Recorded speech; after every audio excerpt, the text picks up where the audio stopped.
Judge, I want to tell you something. I've been watching you, and you're not two-faced. You treat everybody the same. That was said to me by a transgender prostitute who, before I had gotten on the bench, had fired a public defender, insulted the court officer, and yelled at the person sitting next to her, "I don't know what you're looking at. I look better than the girl you're with." She said this to me after I said her male name low enough so that it could be picked up by the record. But I said her female name loud enough so that she could walk down the aisle towards counsel's table with dignity. This is procedural justice, also known as procedural fairness at its best. You see, I am the daughter of an African-American garbage man who was born in Harlem and spent his summers in the segregated South. Soy la hija de una peluquera dominicana. I do that to make sure you're still paying attention. I'm the daughter of a Dominican beautician who came to this country for a better life for her unborn children. My parents taught me you treat everyone you meet with dignity and respect, no matter how they look, no matter how they dress, no matter how they spoke. You see, the principles of fairness were taught to me at an early age. And unbeknownst to me, it would be the most important lesson that I carried with me to the Newark Municipal Court bench. And because I was dragged off the playground at the early age of 10 to translate for family members as they began to migrate to the United States, I understand how daunting it can be for a person, a novice, to navigate any government system. Every day across America and around the globe, people encounter our courts, and it is a place that is foreign, intimidating, and often hostile towards them. They are confused about the nature of their charges, annoyed about their encounters with the police, and facing consequences that might impact their relationships, their finances, and even their liberty. Let me paint a picture for you of what it's like for the average person who encounters our courts. First, they're annoyed as they're probed going through court security. They finally get through court security, they walk around the building, they ask different people the same question and get different answers. When they finally get to where they're supposed to be, it gets really bad when they encounter the courts. What would you think if I told you that you could improve people's court experience, increase their compliance with the law and court orders, all the while increasing the public's trust in the justice system with a simple idea? Well, that simple idea is procedural justice. And it's a concept that says that if people perceive they are treated fairly and with dignity and respect, they'll obey the law.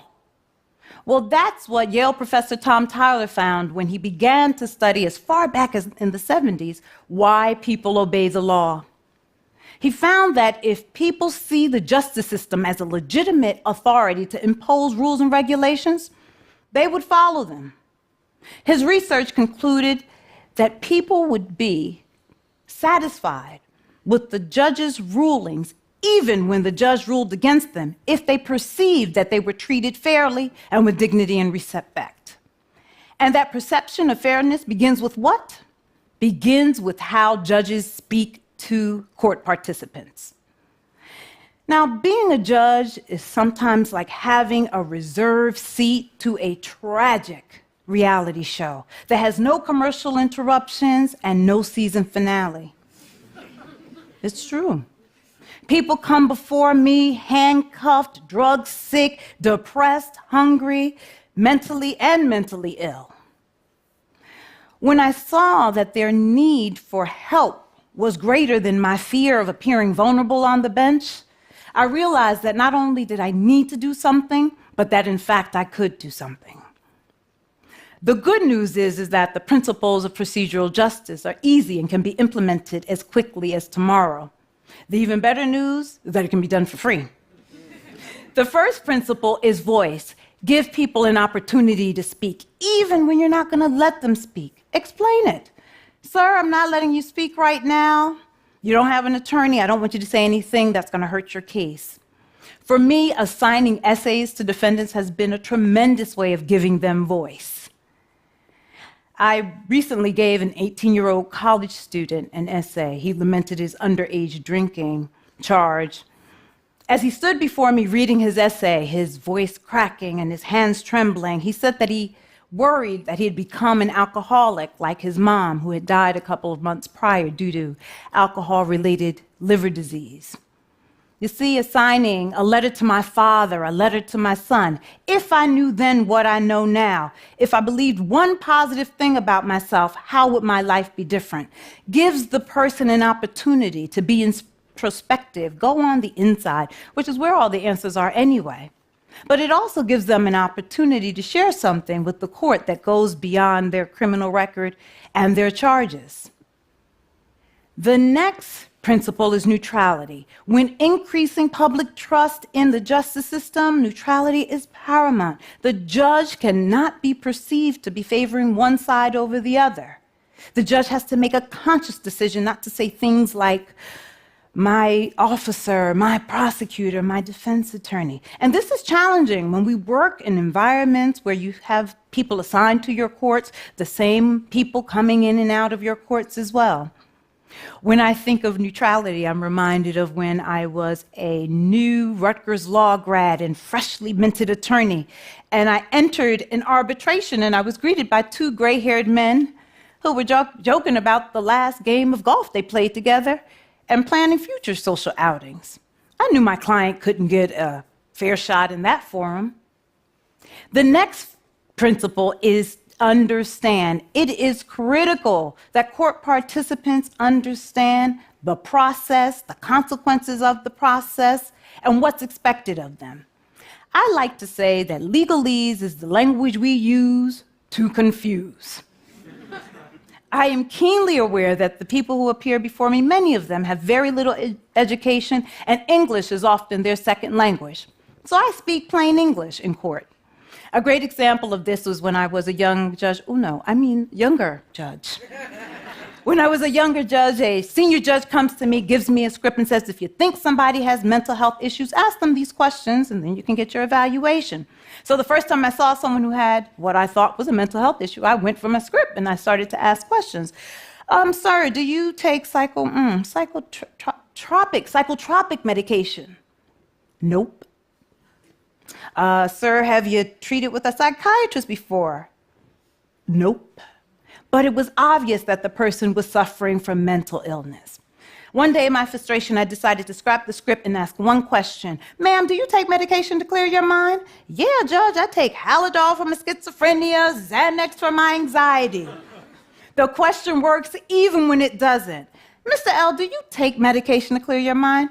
No, Judge, I don't take no medication to clear my mind. I take medication to stop the voices in my head, but my mind is fine. You see, once people understand the question, they can give you valuable information that allows the court to make meaningful decisions about the cases that are before them. The last principle is respect, that without it, none of the other principles can work. Now, respect can be as simple as, good afternoon, sir. Good morning, ma'am. It's looking the person in the eye who's standing before you, especially when you're sentencing them. It's when I say, how you doing today, and what's going on with you? And not as a greeting, but as someone who's actually interested in the response. Respect is the difference between saying, ma'am, are you having difficulty understanding the information in the paperwork? Versus, you can read or write, can't you, when you realize there's a literacy issue. And the good thing about respect is that it's contagious. People see you being respectful to other folks, and they impute that respect to themselves. You see, that's what the transgender prostitute was telling me. I'm judging you just as much as you think you may be judging me. Now, I am not telling you what I think. I am telling you what I have lived using procedural justice to change the culture at my courthouse and in the courtroom. After sitting comfortably for 7 months as a traffic court judge, I was advised that I was being moved to the criminal court, Part 2, criminal courtroom. Now, I need you to understand, this was not good news. It was not. Part 2 was known as the worst courtroom in the city. Some folks would even say in the state. It was your typical urban courtroom with revolving door justice, your regular lineup of low-level offenders, the low-hanging fruit, the drug-addicted prostitute, the mentally ill homeless person with quality of life tickets, the high school dropout petty drug dealer, and the misguided young people. Those folks doing a life sentence 30 days at a time. Fortunately, the city of Newark decided that Newarkers deserved better, and they partnered with the Center for Court Innovation and the New Jersey Judiciary to create Newark Community Solutions, a community court program that provided alternative sanctions. This means now a judge can sentence a defendant to punishment with assistance. So a defendant who would otherwise get a jail sentence would now be able to get individual counseling sessions, group counseling sessions, as well as community give back, which is what we call community service. The only problem was that this wonderful program was now coming to Newark and was going to be housed where? Part 2 criminal courtroom. And the attitudes there were terrible. And the reason that the attitudes were terrible there was because everyone who was sent there understood they were being sent there as punishment. The officers were facing disciplinary actions at times. The public defender and prosecutor felt like they were doing a 30-day jail sentence on their rotation. The judges understood they were being hazed just like a college sorority or fraternity. I was once told that an attorney who worked there referred to the defendants as the scum of the earth and then had to represent them. I would hear things from folks like, "Oh, how could you work with those people? They're so nasty." You're a judge, not a social worker.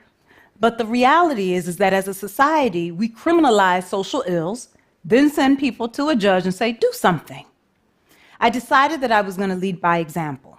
So my first foray into the approach came when a 60-something-year-old man appeared before me, handcuffed, his head was lowered, and his body was showing the signs of drug withdrawal.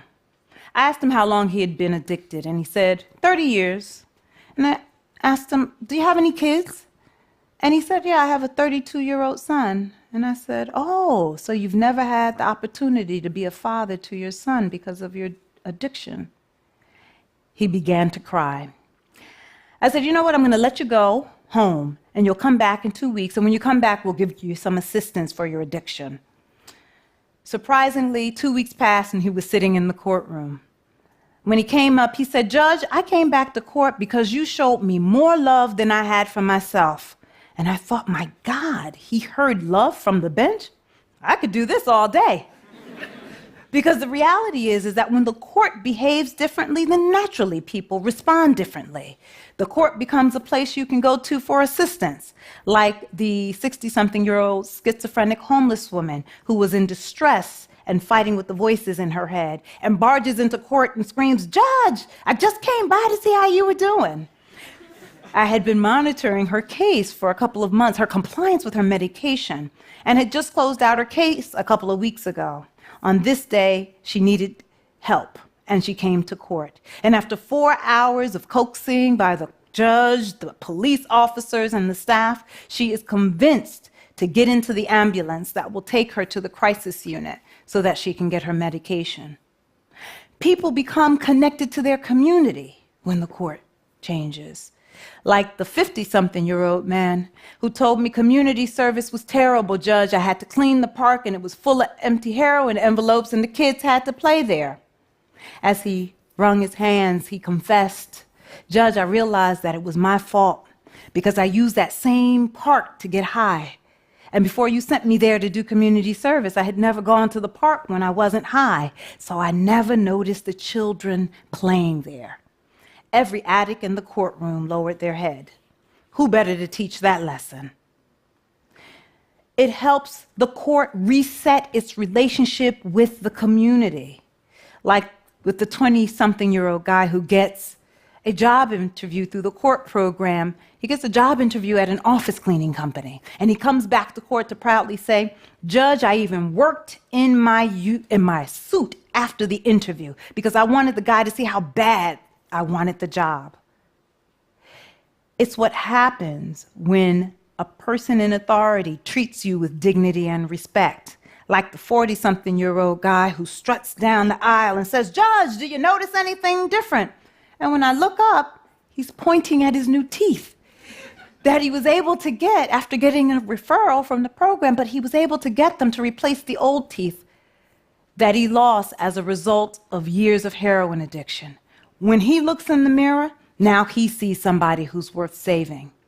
You see, I have a dream, and that dream is that judges will use these tools to revolutionize the communities that they serve.